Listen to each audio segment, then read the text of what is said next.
Now maybe we have a fear, an old fear about not being enough, or not being smart, or not, whatever that belief is, that old belief we've been carrying about ourselves. And whatever this person said or this situation brought up makes us feel that.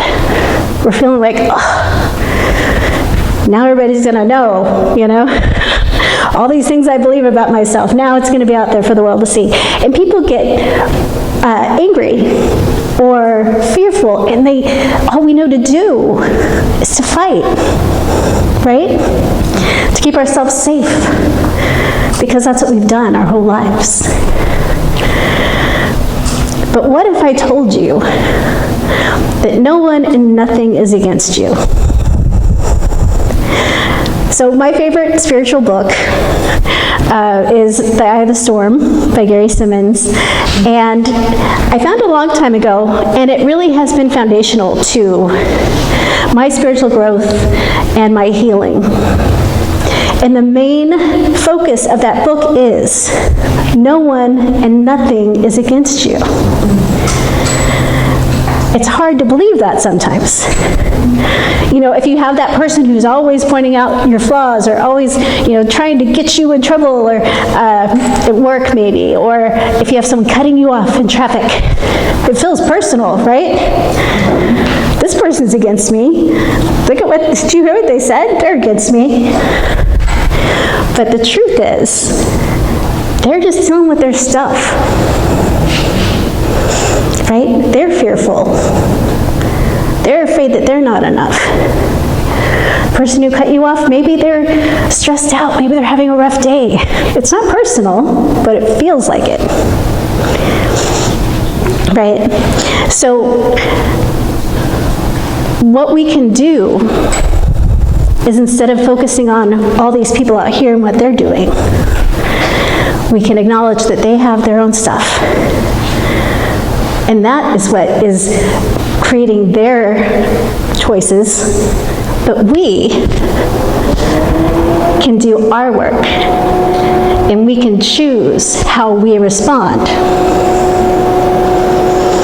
Right? It sounds really easy. It's one of those, it's simple but it's not easy things, Oh, I'll just do my work, it's fine. Then I'll always be calm. Nothing will ever get to me. I got it all figured out, it's fine. But of course, this is a lifetime thing that we all get to work on. So what's important is to start noticing. Notice what comes up for you. When you're in that space where you're feeling reactive, where you're feeling anger or fear or insecurity, it's about noticing, taking a breath, right? Just having that pause so that you can be with yourself and go, wow, that hurts. What am I believing about myself right now? Am I believing I'm not enough? Am I believing I'm not smart? What is it that is creating this feeling? And allowing ourselves to be with it. To love ourselves through it. So that we can come from that space of love. And we can lead with kindness. Because it's only through really loving ourselves, accepting all of those pieces, that we learn how to come from our authentic space, where we learn to come from our center of love, and where we also gain understanding for others. Because when we're doing our work, we can start going, oh, they must be hurting. I've been there.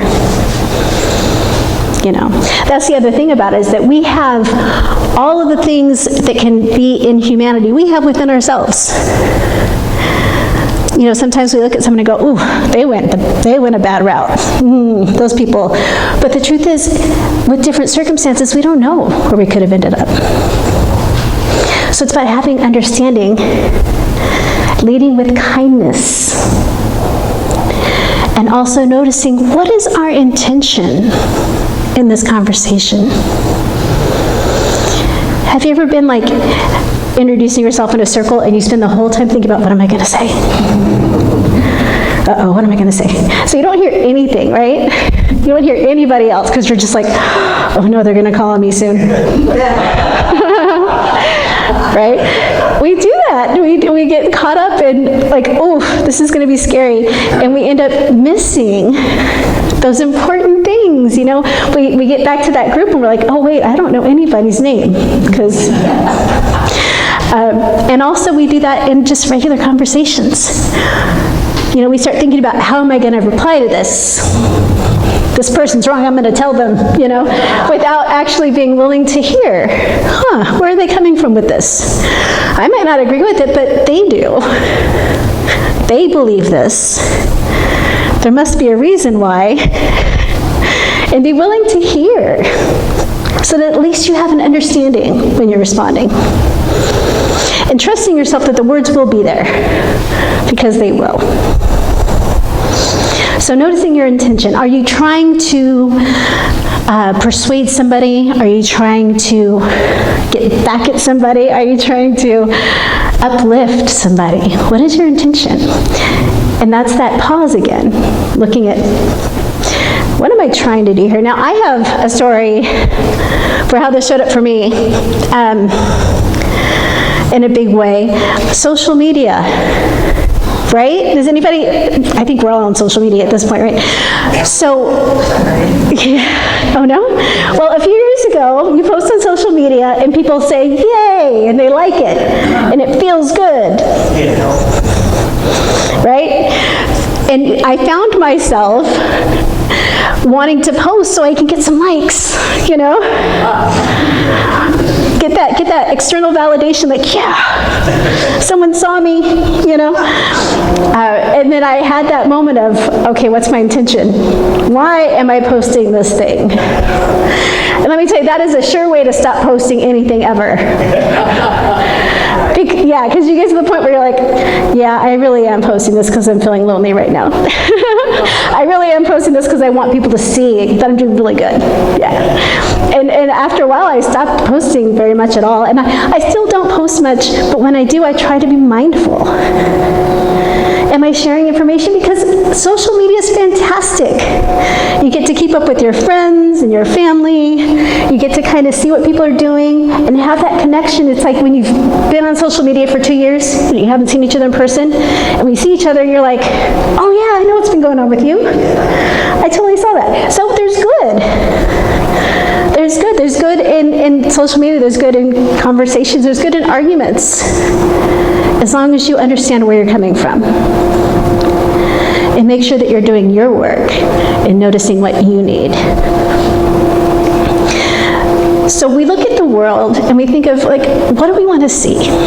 What do you want to see more of? For me, I really want to see a lot more compassion and empathy, understanding, connection. I would love to see people really hearing each other, really sharing.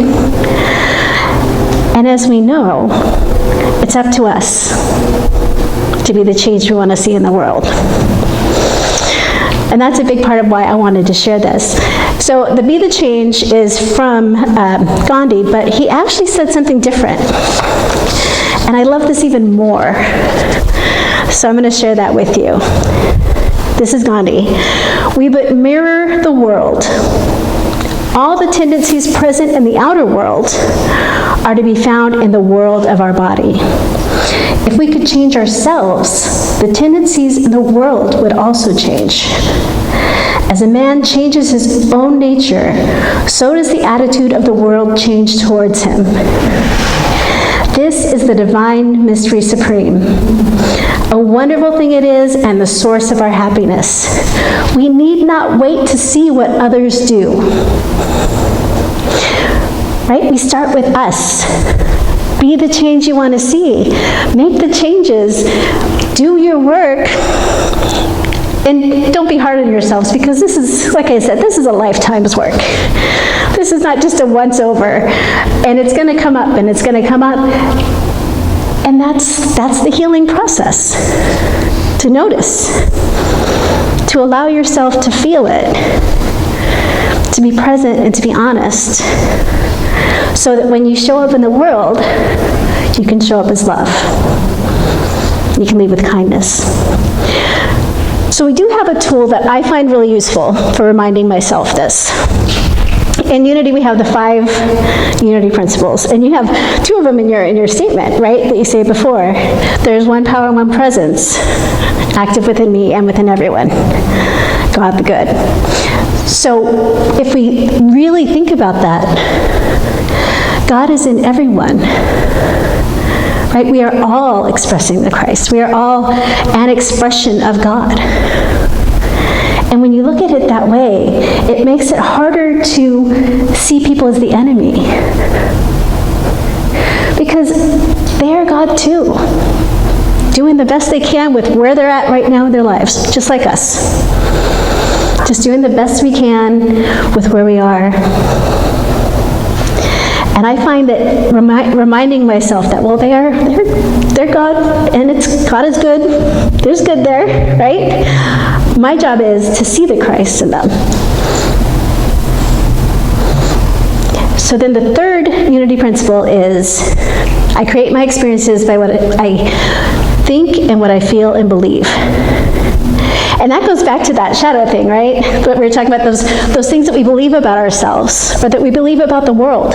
And all of us have it, because we go through our lives, and everything we see is perceived by those experiences. So if we can notice it, work on it, shift it, get back to joy and love, or whatever it is we, want to focus on, then we will see everything through that. We create our experiences by what we choose to think, feel, and what we believe. We don't make everything happen in the world with our thoughts, but we experience things differently with our thoughts when we're focused on the good. When we're focused on kindness and love, we're going to see kindness and love in the world, just like Angie said. And then Unity principle number 4, through prayer and meditation, I connect with God within to bring out the good in my life. Take that pause. Say a prayer to remind you that you are God. You are always connected to Source. That is always there. Sometimes it doesn't feel like it, but that's only because we're stuck in our fears, our beliefs. If we can come back to that breath, and that connection, and that reminder, then we will connect with God to bring out the good in our lives. And the last one is, it's not enough to know all this, we have to be active. We have to live it. We have to practice it. And so these 5 principles are like a guide to how do we show up. And it's a great reminder that I use a lot. I love the 3rd one especially. I create my experiences. It's an important reminder, right? So with those 5 Unity principles, we can remind ourselves to practice.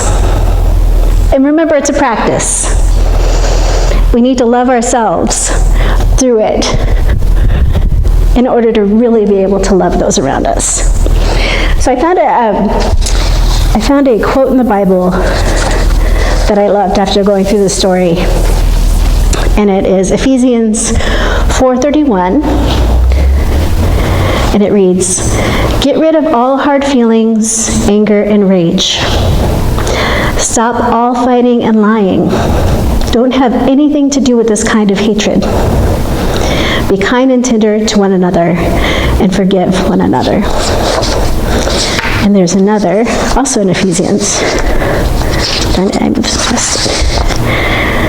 Ephesians 4:29, "Do not let any unwholesome talk come out of your mouths, but only what is helpful for building others up according to their needs, that it may benefit those who listen." Couldn't have said it better. Be love. Notice what comes up for you, and lead with kindness. And you guys are amazing. Thank you so much for your time.